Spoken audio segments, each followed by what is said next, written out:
18वीं सदी में जब हिंदुस्तान में आज़ादी के नारों की गूंज शुरू हो चुकी थी, उस वक्त तालीम के मैदान में नए चेहरे रोशन करने के लिए कुछ चेहरे सामने आए थे, जिनमें एक फातिमा शेख थी, जिन्हें जदीद हिंदुस्तान की पहली मुस्लिम ख्वातीन असातिज़ा में से एक माना जाता है। आदाब, मैं हूं आपके साथ आमना फारूक और आप देख रहे हैं आवाज़ दी वॉइस।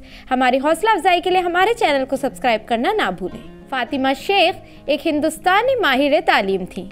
काबिल गौर बात यह है कि उनके रोशन ख्याल भाई उस्मान शेख ने उन्हें टीचर ट्रेनिंग दिलवाई, टीचिंग के मैदान में उतारा। ये वाक़या 1848 का है, जब ख्वातीन की तालीम के बारे में दूर दूर तक सोचा तक नहीं जाता था। मुल्क में आज़ादी के अमृत महोत्सव में इन्हें खराज पेश किया गया। वो मुल्क में तालीमी बेदारी पैदा करने वाली ज्योतिराव फूले और सावित्रीबाई फूले की साथी थी। उस्मान शेख के घर में ज्योतिराव और सावित्रीबाई फूले ने रिहाइश इख्तियार की और 1849 में स्कूल कायम किया था। उस्मान शेख की बहन फातिमा बेगम शेख की पैदाइश 9 जनवरी 1831 को हुई थी। दरअसल गांव में उन्हें घर छोड़ने पर मजबूर किया, बल्कि जान के दुश्मन बन गए थे। उस वक्त शेख भाई बहनों ने ना उन्हें अपने घर में पनाह दी, बल्कि टीचिंग में भी उनकी मदद की।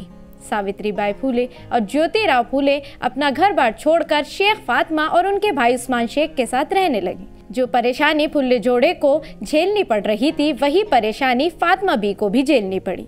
दोनों बहन भाइयों के घर में जब फुल्ले ने पहला स्कूल कायम किया तो लोगों ने बी फातिमा की मुखालफत की, लेकिन सावित्रीबाई और फातिमा ने मुखालफत का सामना किया और अपने मिशन में जुटी रहीं।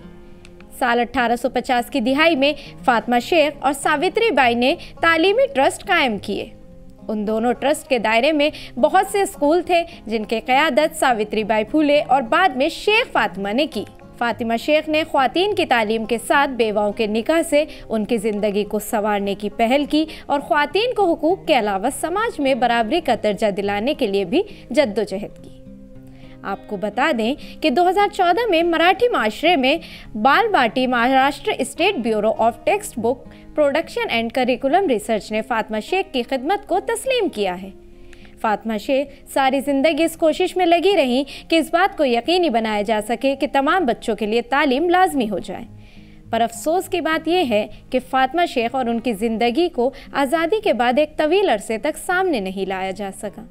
सलाम है फातिमा शेख की जद्दोजहद को, जिसने एक ऐसे वक्त में ख्वातीन में तालीम की बेदारी पैदा की जब स्कूल का कोई तसव्वुर भी नहीं था।